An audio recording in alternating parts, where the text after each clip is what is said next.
A day in my life as inahan nga naara sa balay. So for today's video di ay kay malimpyo ta sa tuang kwarto. So nagmata na akong bata dira guys, mga 6:30 in the morning na siya. So silig-silig lang sa ta.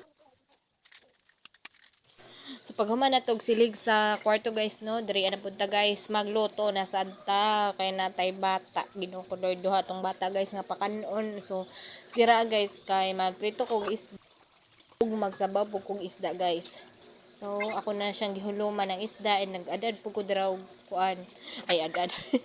Basta nag-slice ko og kuan, pichay og mga lamas og mga dahon-dahon nga pwede isagol sa tuang sabaw nga isda. So nag-prepare na ko dira guys, and ako pong gihugasan ang mga kuan, mga sagol sa isda. So mo to nga i-prepare na to ni Andrade guys kay nagkuha ko og kaning sudanan kay giinit na ko ang biko guys nga sobra kagabi eh. So mo na siya kung giinit sa kuan karahay. Kay ang karahay gamiton nako guys kay magprito ko og isda unya. So dirade guys kay nagimbla ko sa sinabaw na isda guys, ako na siyang gibutangan og asin og bitsin. So diri na punta guys no. So nainit na ako akong biko guys and transfer na ko na siya sa ako ang bowl unya. So nag-okay na pugko sa ako ang sinabaw na isda guys. So nag-transfer na ko ato guys sa ako ang kuan biko dito sa ako ang bowl. And after that, tora guys, nagpakita na akong biko. So mo to guys, nakaw nang gilunod ang dahon-dahon guys no, and ako na siyang gipalong kay na kuan naman to siya guys, nagbukal. So diri na punta guys, magprito na punta og isda. So kung gibalhin akong kamera.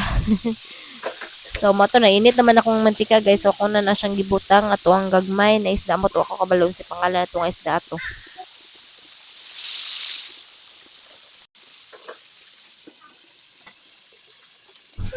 So pag human ako og kuan guys no, kanang pagbutang sa isda, so wala pa man to siya naluto. So adto sa ko dire sa gawas sa akong bata nga gunitan sa akong bana.